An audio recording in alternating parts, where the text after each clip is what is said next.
You can all join palms and repeat after me.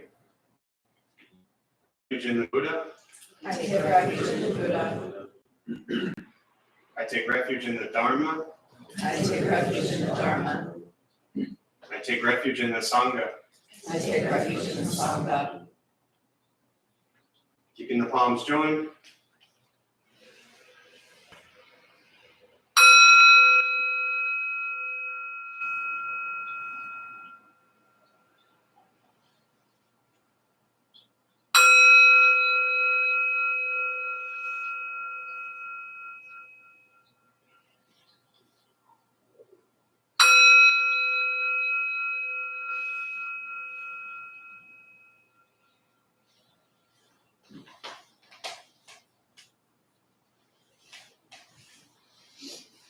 Put the palms down.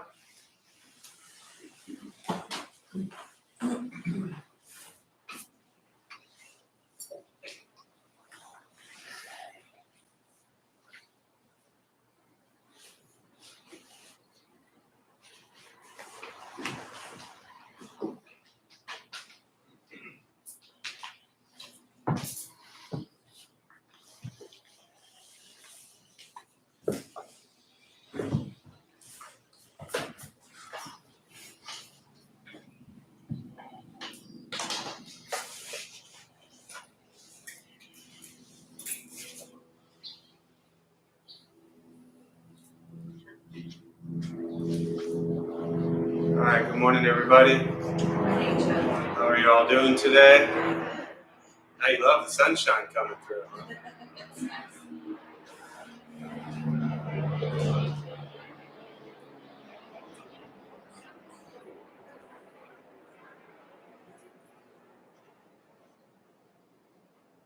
Brings you all here. The sunshine. Anyone here for the first time? What brings you here for the first time? Inner peace. How's that working so far? You know, that's why I'm here. I need some work. When you sit in the front, you learn faster because you hear it sooner. So I it's hope. very, all of you in the back are out of trouble. What brings you here? Grounding. Grounding. Can you elaborate on that, what that means to you, if you don't mind? Yeah, I just feel very ungrounded and all over the place right now. I'd like some centering and Have you determined whose fault it is for the reason you feel not grounded? I don't know, probably myself. Ah, there we go. That's the first step. Yeah. Yeah.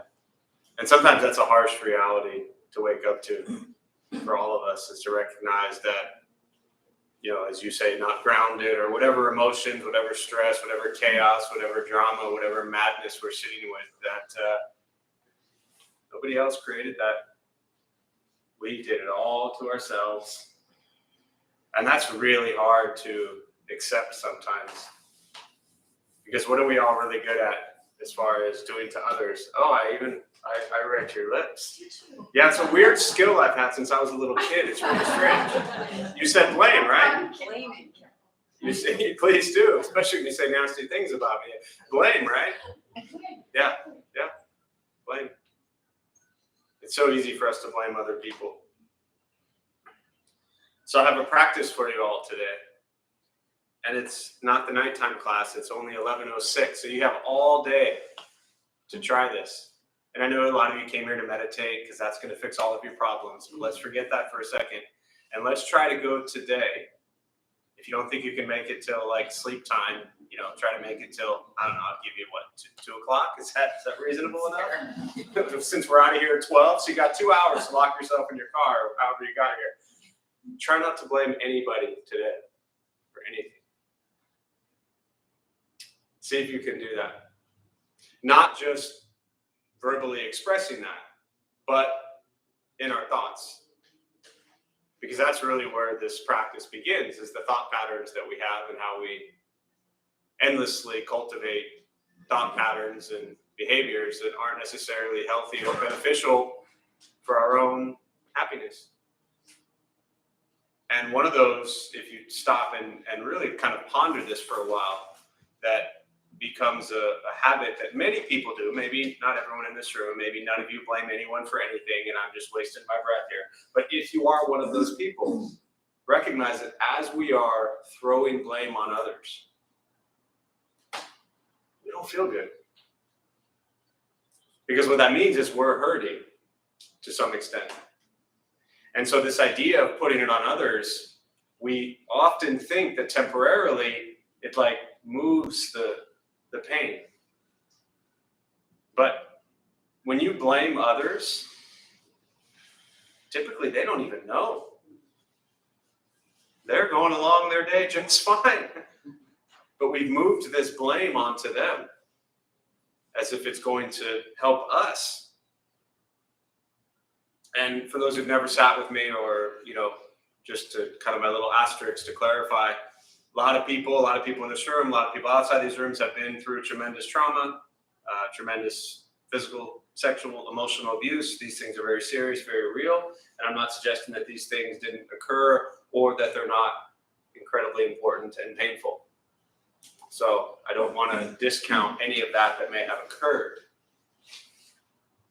But setting that aside, much of the blame we tend to throw on people throughout all of our days are not related just to that. That's typically a small piece of the stuff. It's normally just the simple things, person who didn't make our latte the right way, person who slowed down in front of me in traffic when I was late, the person who had the nerve to actually get in the lane in front of me. I mean, don't they know I was there?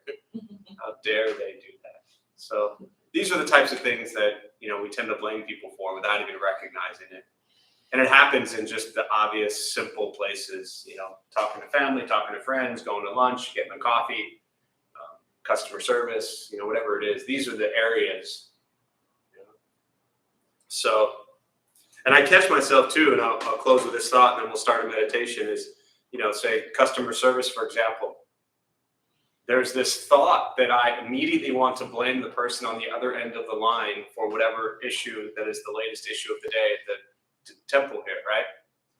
That's just a person doing their job. They did nothing connected to anything here. So that thought goes through immediately through my head, which reminds me to not treat them like crap. It's not their fault something doesn't work. They're just answering the phones, trying to pay their bills, just like everybody else. So, anyone here do customer service work of any extent?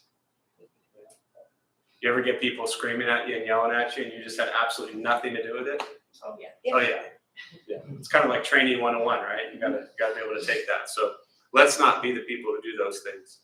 All right, so we'll start with the meditation practice. Good morning to those of you who are joining virtually. Nice to see you all here. Feel free to say hello as you are, and if you have any questions or thoughts, chime in later.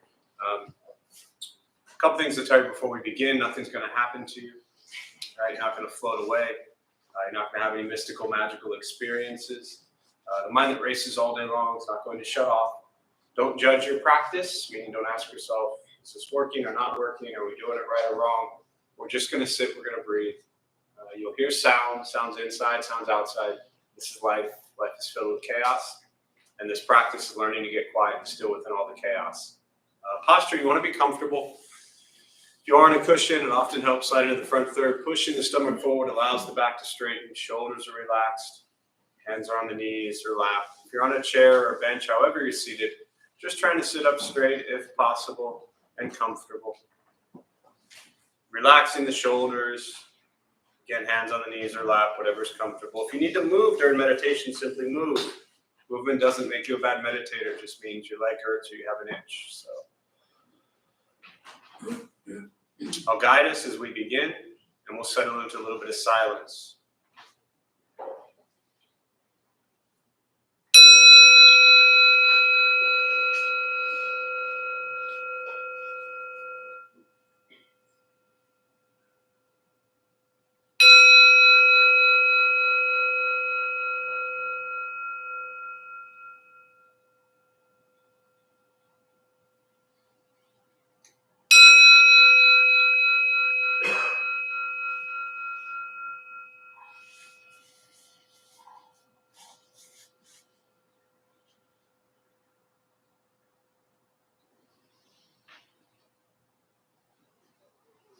Starting with the eyes closed if comfortable, or slightly open.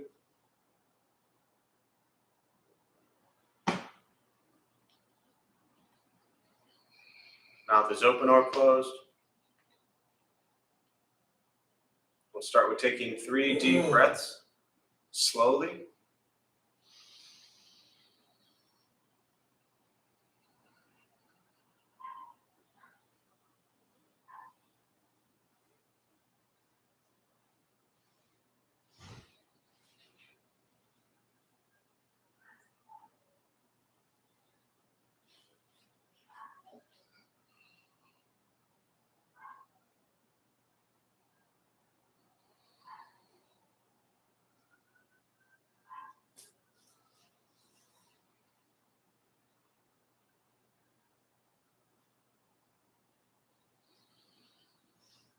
And eventually settle into a natural rhythm of the breath.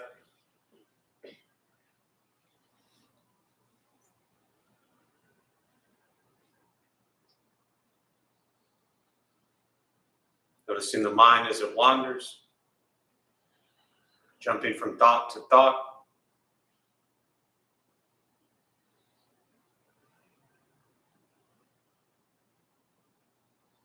Start with gently guiding the attention, focus to the stomach or chest.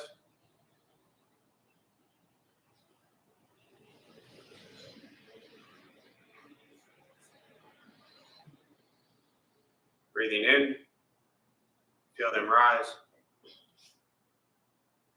Breathing out, they fall.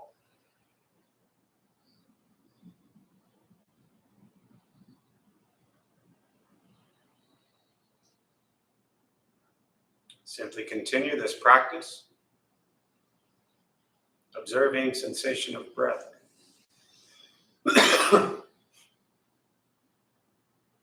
Expecting nothing but to sit and breathe.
As the mind wanders,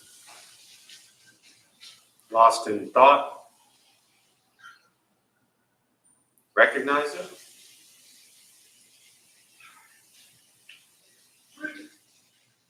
Release that thought. Return attention, focus to the breath.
letting go of expectation,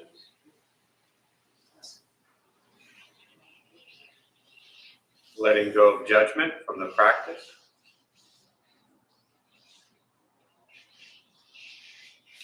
just sitting,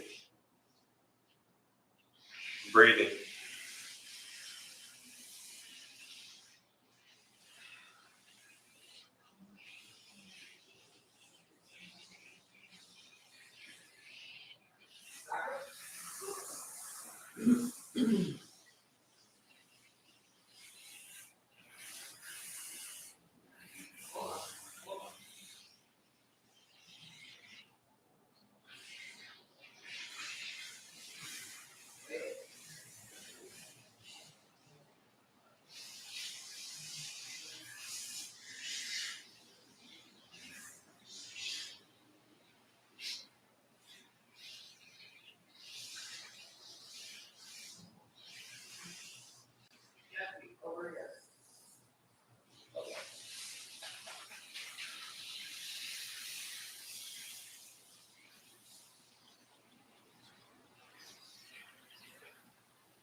Breathing in, follow breath in.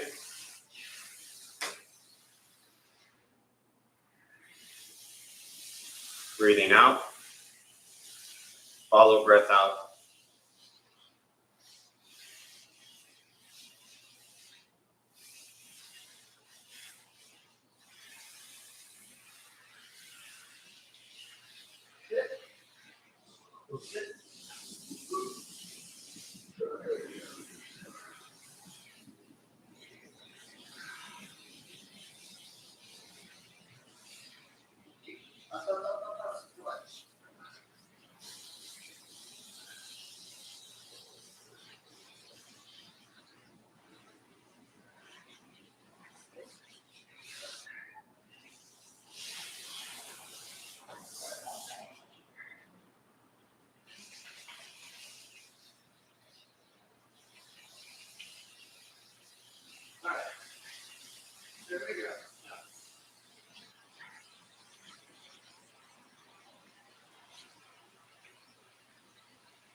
Keeping the mind alert.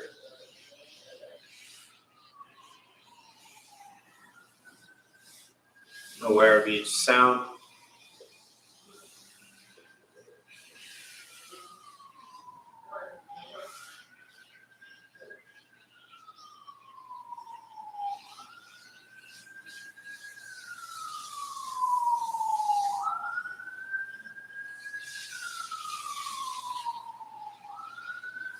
Each thought.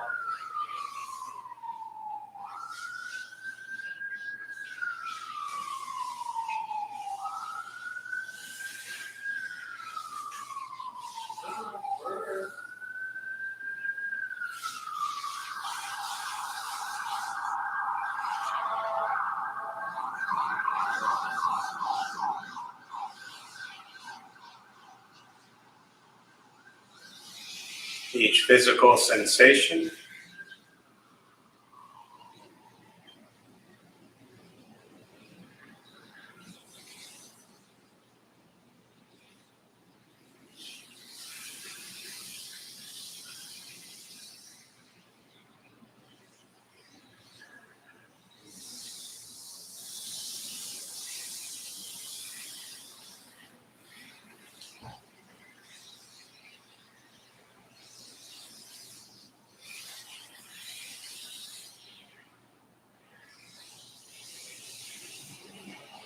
Yet concerned with nothing but sitting,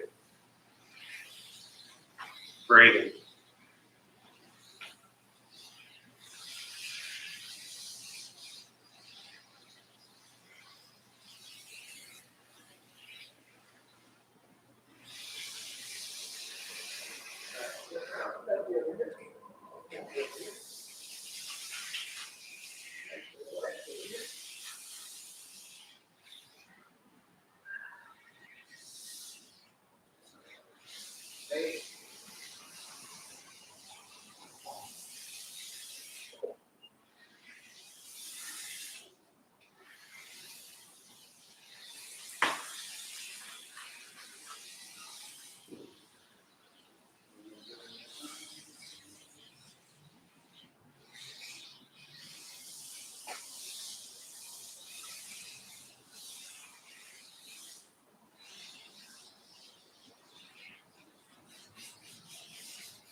And with the body still, rested,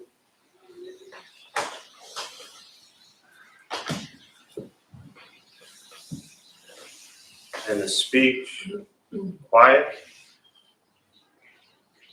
aware of all sound,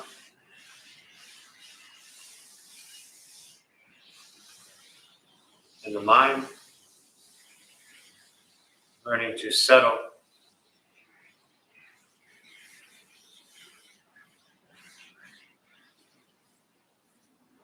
know what it's like to just sit and breathe.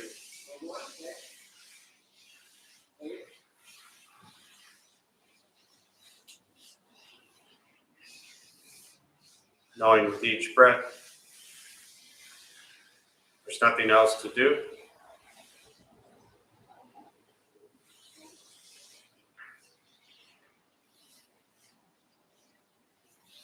Nowhere else to go.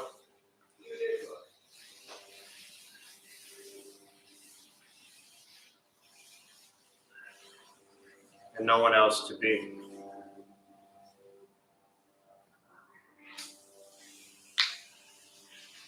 Everything beautiful, exactly as it is. Sitting, breathing.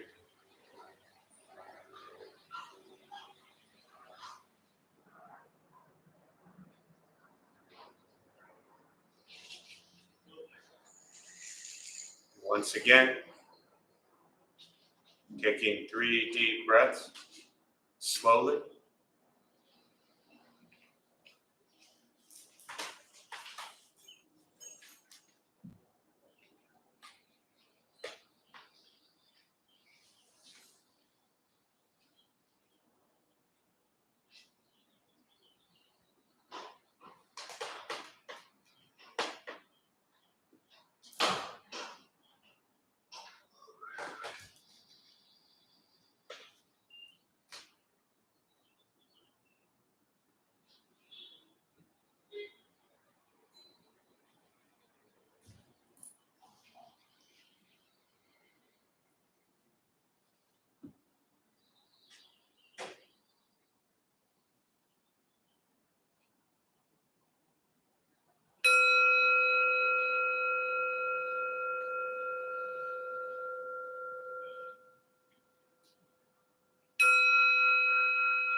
And as you slowly open the eyes,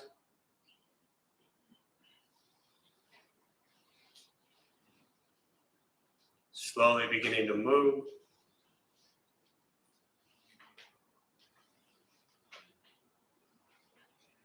Most important, with the practice of meditation, is to recognize how you feel now, immediately after.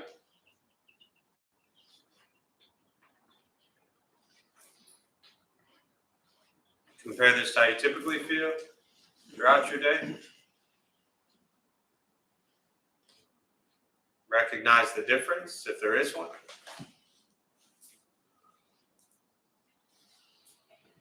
And ask yourselves how you prefer to feel every day for the rest of your life.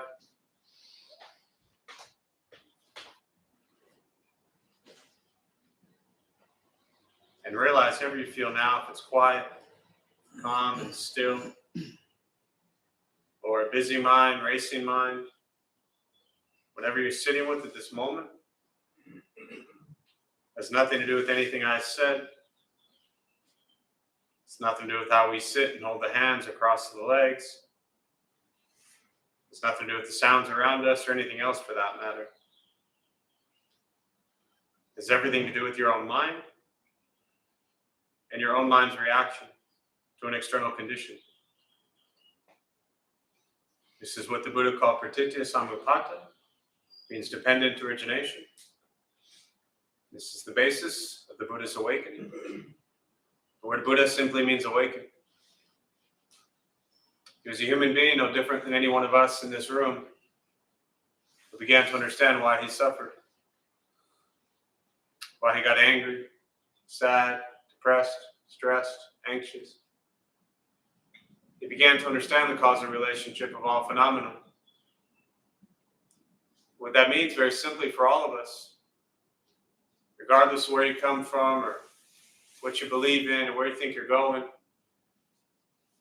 your whole life is filled with things that happen. You react.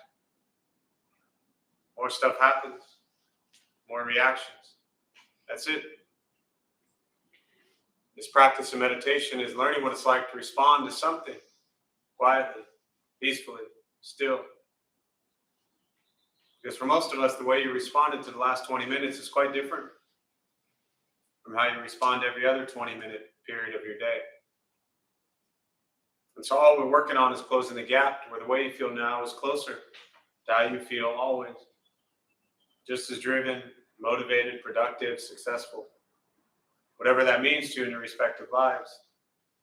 But with a mind that's steady, clear, focused, distracted by nothing, disturbed by no one. It's not an easy practice. It's not necessarily fun.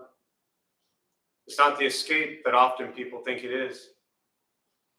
If your life is a crazy, hectic, stressed out mess, this isn't going to fix that. It helps you become aware of why your life is a crazy, hectic, stressed out mess so you can begin to make changes. Meditation is direct perception into the present moment. And that present moment is very often incredibly difficult and challenging and hectic. The present moment can also be beautiful and pleasant.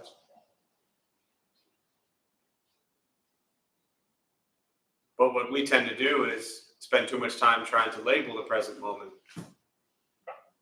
Label it, define it, understand it, make sense of it, excuse it, justify it, escape from it. And this practice ultimately is none of that. It's learning to be with the present moment as it is. To just experience life as it occurs. And if you can begin to experience life as it occurs, you begin to gain control over your emotions that trigger everything you think, everything you say, and everything you do. Meditation is free. Buddhist practice is free. Sitting, breathing, learning to be kind to yourself and every single person you encounter every moment of your life. That's why it's easy. You just have to be nice to people, including yourself. And y'all look like a room full of pretty nice people, so I'm not too worried about that with this crowd today. Yesterday's those I was worried about, but you all, I think you can handle this. Once we stop trying to change, fix, control, manipulate everything and everyone around us, and we work on changing our mind and our reaction to the world around us, life gets simpler. But it is a practice. It's not a quick fix. It's not a 6-week course. It's not something that overnight all of a sudden changes everything. Day in and day out, we practice. And that's all. No goals, no agendas, nothing to conquer, nothing to win.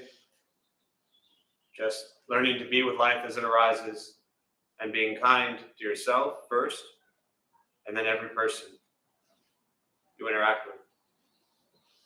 So with that, I'll pause.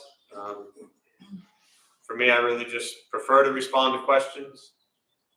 Meditation, Buddhist practice, anything that you're sitting with, and we'll use the rest of our brief time this morning for that. For those who are joining virtually, again, welcome. There's a chat box somewhere on your screen there, so feel free to chime in with any questions or thoughts, and I'll do my best to respond there as well.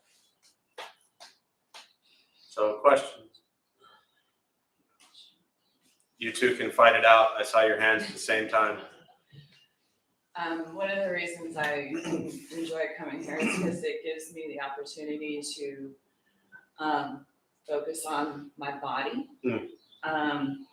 which I struggle with outside of this. Like lately, especially, I've been really in my head. So I'm curious if the Dharma has any teachings on the mind-body connection. You might not like this. So the body is just a shell. That's it. It's just a shell.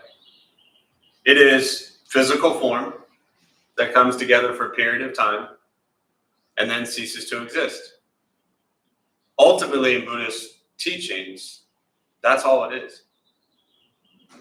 The mind and the body are two completely separate entities. There's the vessel, which is the body, and there's the mind, which ultimately the Buddha said there is no mind. There's an entire sutra, the Sharingama Sutra, where he asks one of his disciples to locate the mind. The entire sutra is the disciple trying to find the mind. I'll save you a lot of reading. Doesn't find it. See, we think the mind is this like fixed thing also.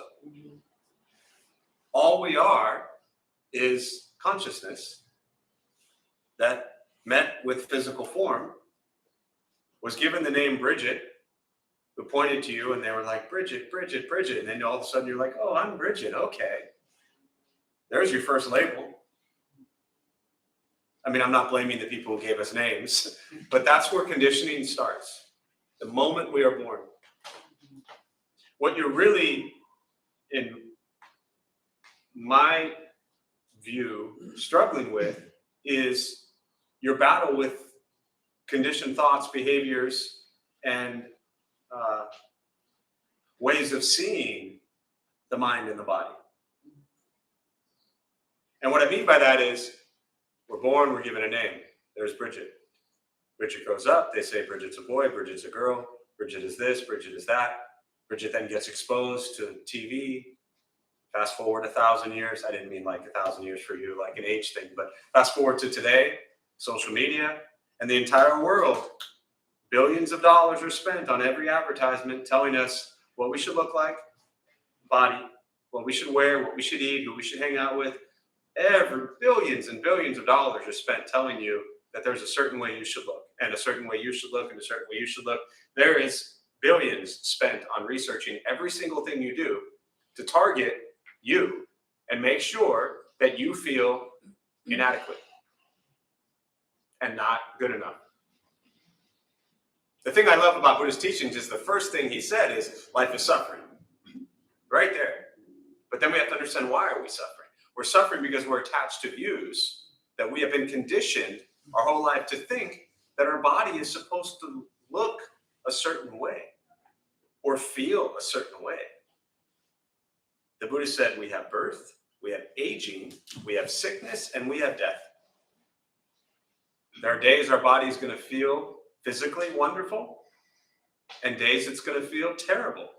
And as we age, the days that it feels wonderful is probably going to be less and less. So physical pain is just part of life. Physical, the body being in physical pain, it's part of life. But the mental and emotional pain we are causing ourselves based on our view and perception of our physical body, that's a whole nother world.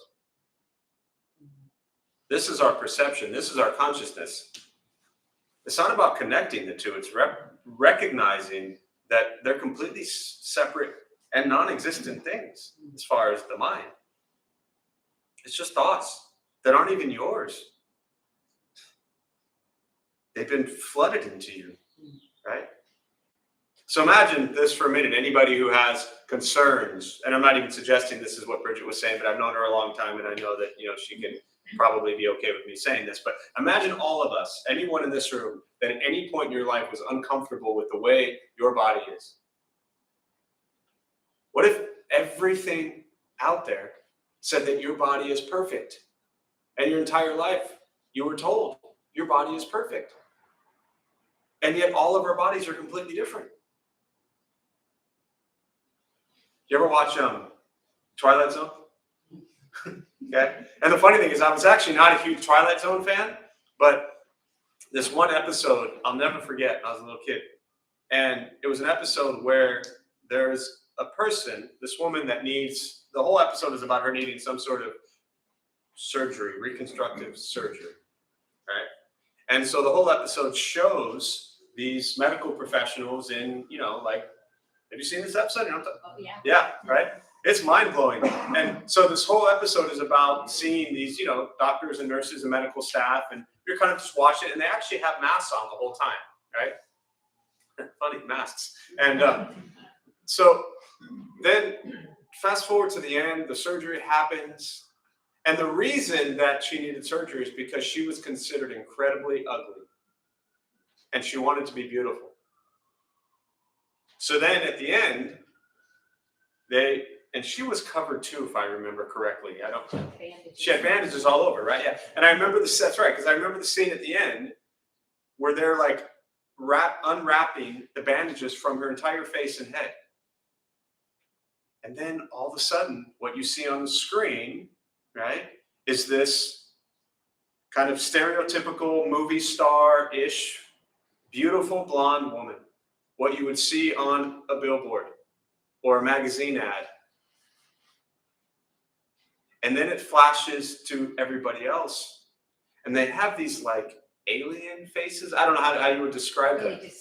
Disfigured, right? Faces. They were considered the normal beautiful ones. The beautiful blonde in this episode was considered the ugly one.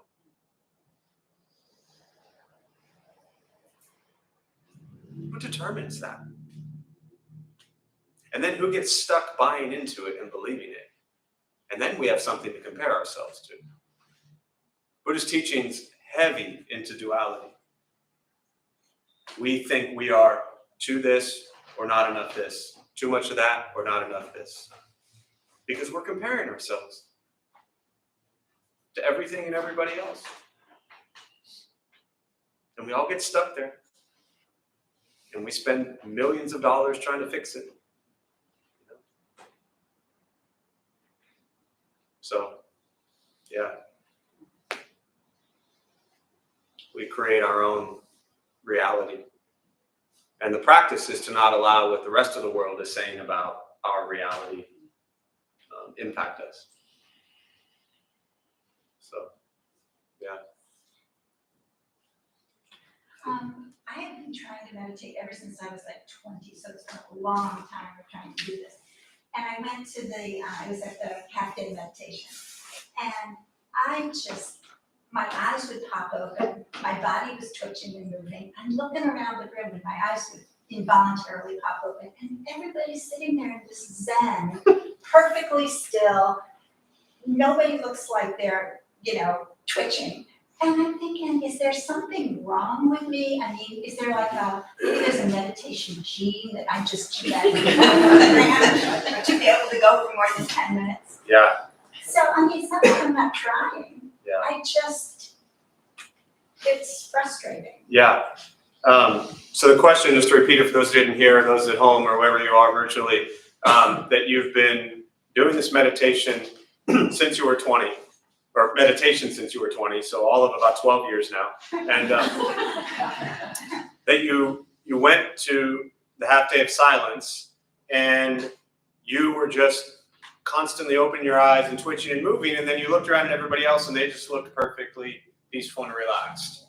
There's your first wrong view, right? Buddhist teachings talk about the correct view, the Eightfold Path. The first one is having the correct views. Your view was that every person there was perfectly peaceful and at ease. I know most of the people who go there.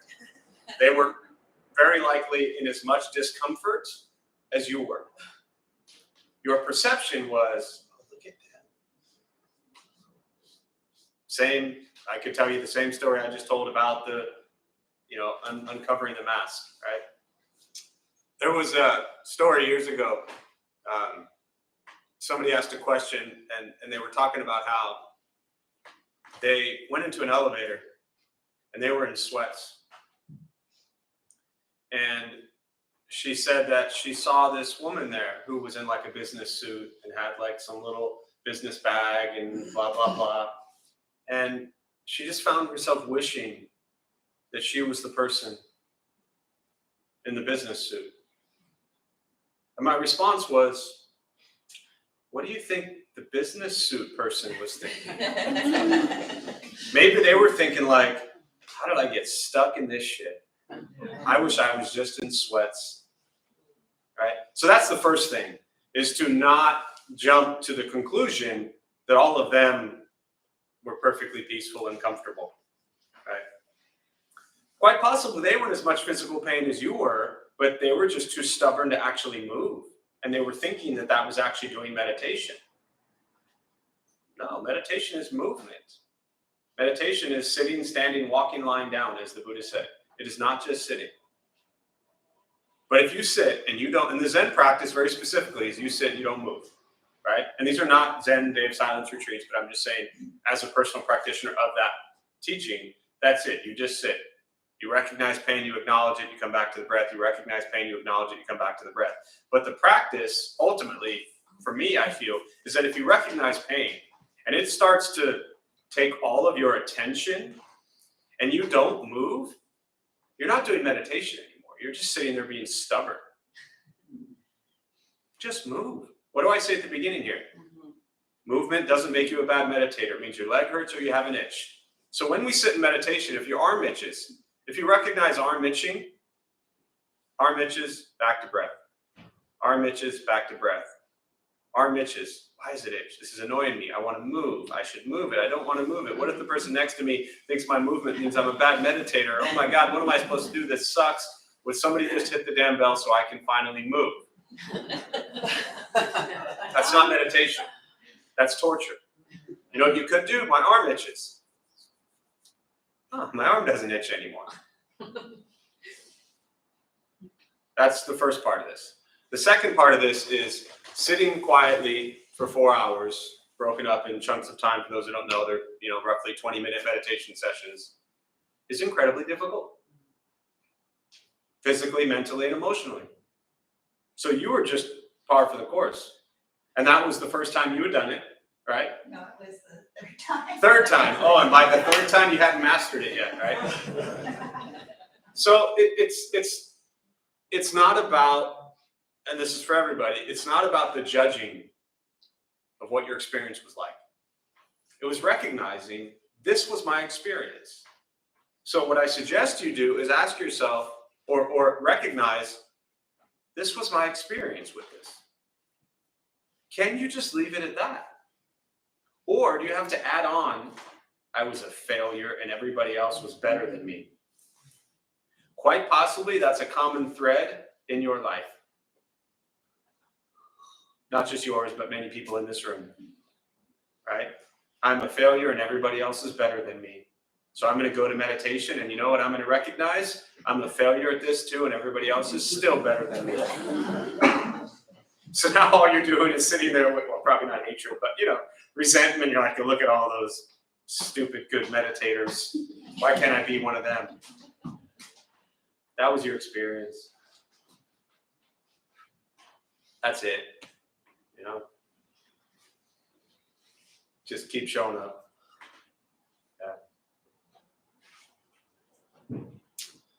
Yeah. There's a question here. Hi, Cynthia. Says, how do I be kind to my friend's enemy without hurting being kind to my friend? How do I be kind to my friend's enemy without hurting being kind to my friend? So, thank you for that. Just to clarify, what I'm assuming or guessing from the way you phrase this, and also knowing you, is that you want to be a friend to your friend's enemy, but you're afraid that your friendship towards them would then make your friend upset at you for being kind to them. That's what I'm kind of working off of, and feel free to type in yes, no, or something. But that's what I'm guessing here. Very easily. It's not your responsibility to control. Okay, I got a yes. Thanks, Cynthia. It's not your responsibility to control what your friend thinks. Not that you have any desire to ever try to control people or places or things. It's not your responsibility to control what they think. It's your practice to be kind. And if your friend is angry at you for being kind to somebody, then that's their choice. And they have every right to have that choice. So the question will be then not what you asked. As my master always said, when you ask questions, don't look for answers, change the question. The real question you should be asking yourself is, when you're kind, because all you know is kindness, to your friend's enemy, how are you going to respond when your friend now sees you as the enemy? So that's the question. Glad I helped.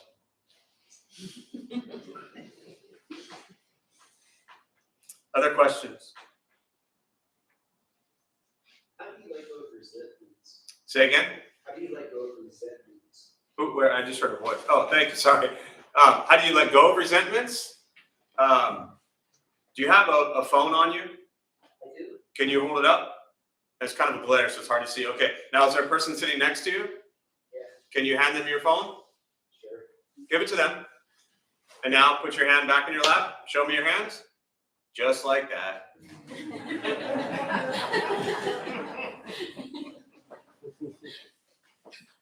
So the beautiful thing about sharing Dharma is that those of us, and if anybody tells you differently, they're probably lying, but there are some things that we kind of make up on our own, but we're also just stealing stuff from other people. And I'll never forget, I don't know how many of you were here, but a handful of years ago, we had incredible, this was, again, pre-pandemic, and we would have guest speakers all the time, or a lot. And, like 120 people in here. It was the good old days, And we had a wonderful Korean Zen teacher. It wasn't until after he was here that I realized he's actually one of the most famous Zen masters in Korea, but it was still beautiful to have him here either way. And was anybody here for that? Anybody? No, maybe, yeah. A couple of you probably were, but there was a person sitting right here, and she asked a very similar question. And he did, in essence, exactly what I just did with you.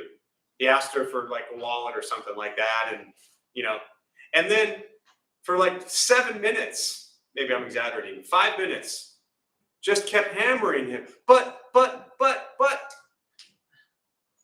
wouldn't just set it down.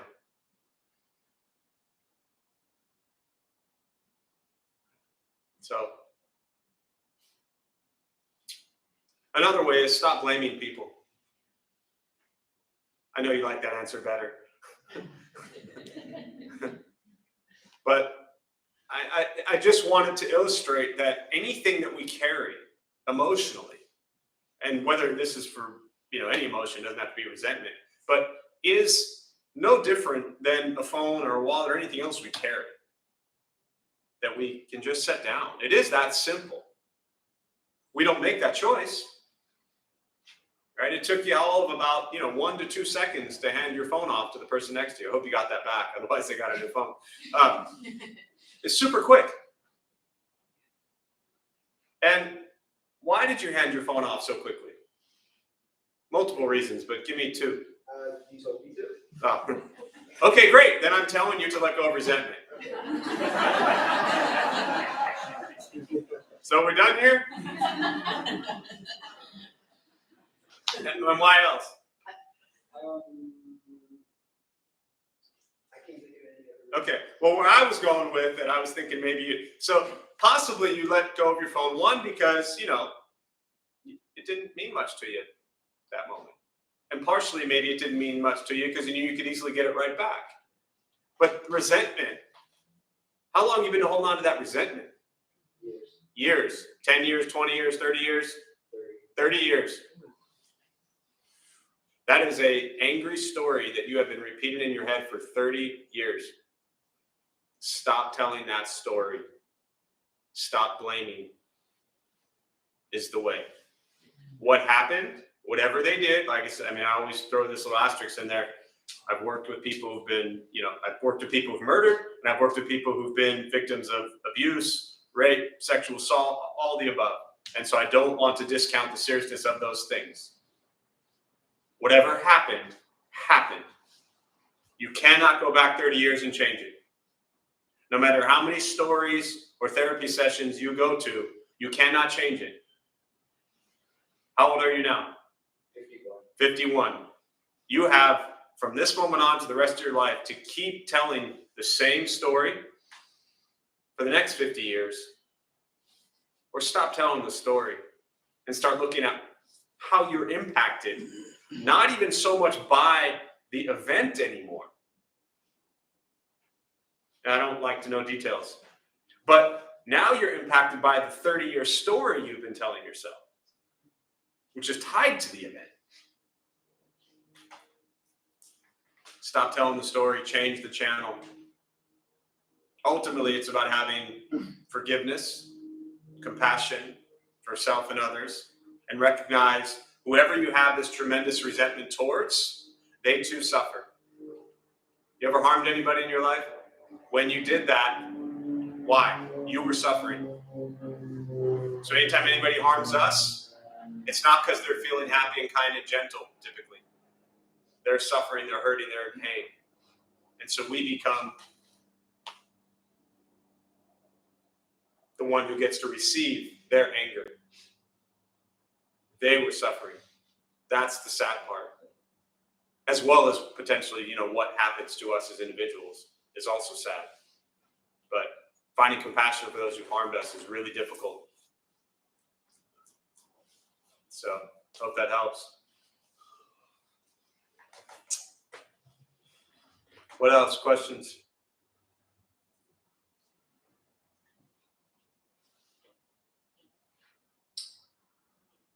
What about using grief to work through something like resentment? So the question was, or the statement, or I guess the question was, what about using grief to work through resentment? In Either expand on that, either the grief of the thing that happened or the grief of losing 30 years to it. I understand the brevity of handing the phone off, but there's the package is very dense and there's a lot of unpacking that needs to happen. Yeah, there's no emotional 30-year attachment to that phone that we just set down. Yeah. I think that, well, I'll just say this, whatever we can use to work through something is beautiful. The challenge I'm always cautious of is that I'm not suggesting we stop working through things, but What I'm suggesting is that if we've been working through something for 30 years and we're still resentful and angry and filled with hatred and anger and rage, I'm not talking about you, just an example, which although that might be true too, you're smiling. If those are things that are going on, then maybe we should shift how we're working through it. That's kind of my, and grief could be one of those things. Yeah. So there are multiple ways to work through things. To me, the biggest thing is, I'm a big fan of it ain't broke, don't fix it. But what that also means, if something isn't working, then change it. That's out of hand. Okay. So yeah, however we can,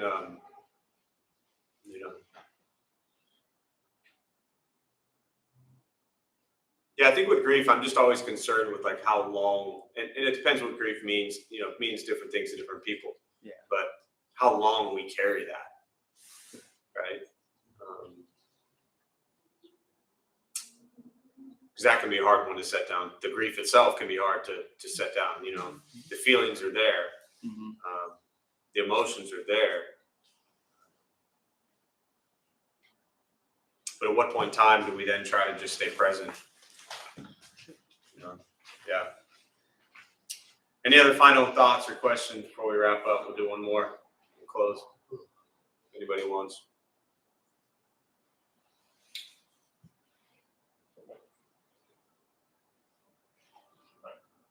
Yeah. So going back to your original, you led with blame. And I think I'm trying to understand the fine line between blame and recognizing a situation. So I'll just give a real brief. So the other day, I actually mentioned to you, I was interviewing for a new job. And this morning I was thinking about that. And I thought, the reason is, I don't like my new CEO. I don't think he's a good person. I don't like a lot of things about him. So I'm changing my situation, but am I blaming him? No, he's going to do what he's going to do, and that's fine. He's going to be the same person he's going to be, and that's fine.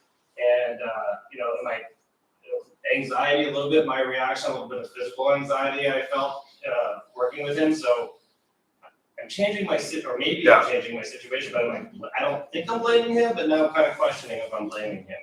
Yeah, and only you can answer that.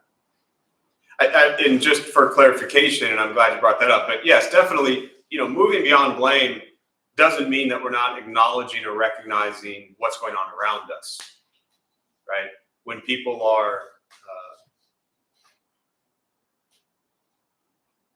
just terrible to other people, we need to be aware of that and acknowledge that and see what we can do to work within it. So removing blame doesn't mean removing awareness. Yeah. But the real answer is what you just said. And you're like, oh, wait, am I aware of what's going on, or am I blaming this person? Nobody can know that except you.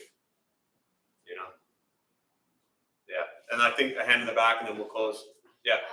The question that came in online, you had wrapped up that answer with the question being, how will you respond when you are the enemy? Yeah. Can you kind of touch on how responding? Oh, she just said yes, it helped, but you want more.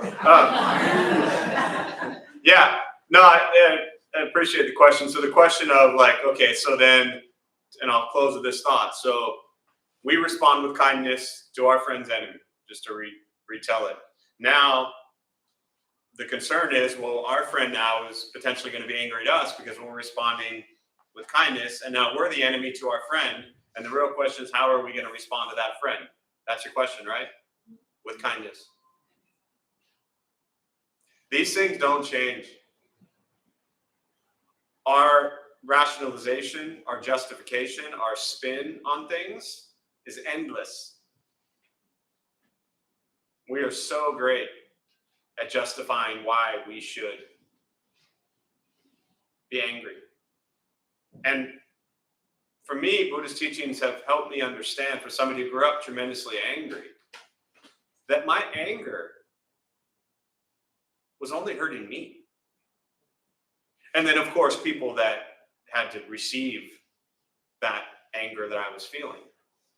But having kindness towards self and others doesn't mean that what people are doing is okay.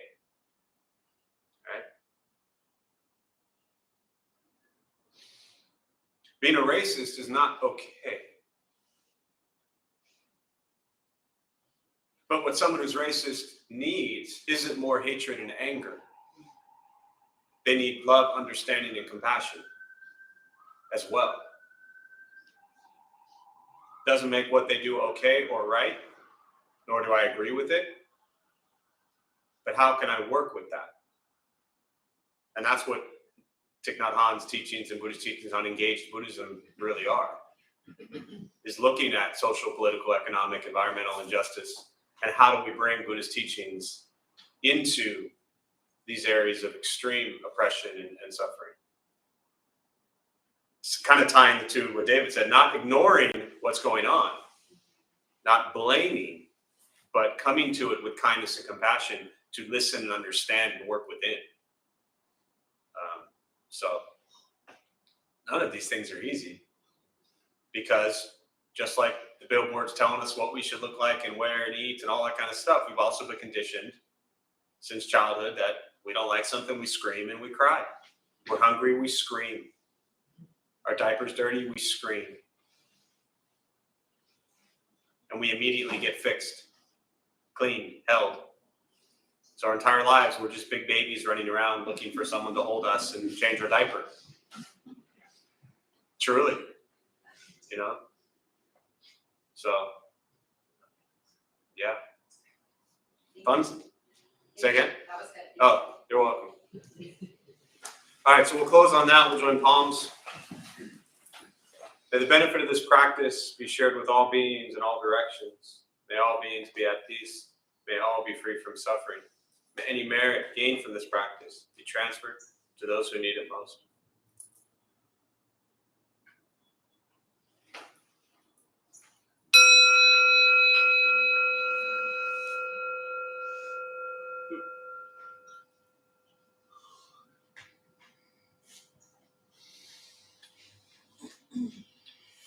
All right, a few quick announcements before you all head out. Thanks for being here. My name is Jeff. I'm a Dharma bum.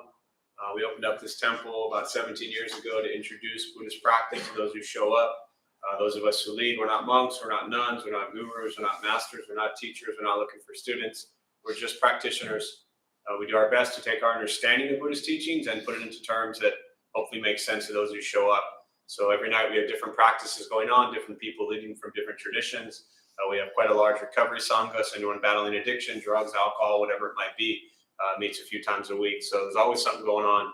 Tomorrow, I actually referenced earlier with the Korean Zen master. Tomorrow we have a Tibetan Lama who will be here tomorrow, Sunday, 1 o'clock. So just show up. Like I said, we used to have guests all the time, but just show up. I'd imagine it'll be a nice crowd of people here. So it'll be from 1 to 2:30 tomorrow. Other than that, I would love another maybe, and thank you to those of you who did last Saturday in the front.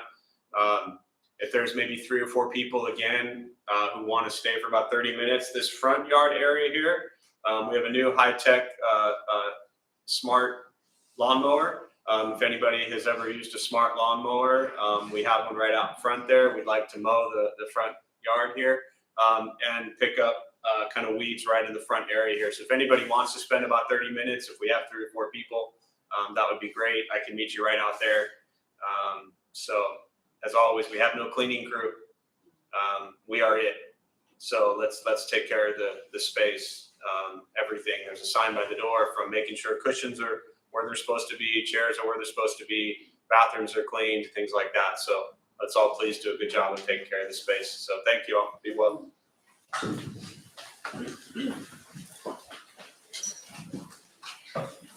Oh, and sorry, Eric, thank you very much. Can you mention the social sangha will be meeting at Lestatson Park at 11 a.m. tomorrow to hang out if you'd like to join the sangha, and then they'll walk over here for the meeting at 1 o'clock. So thanks, Eric. Which Lestats? There's I think on Park. Park. Yes. Yes, Lestatson Park. Thanks, Bridget. Thanks, Eric.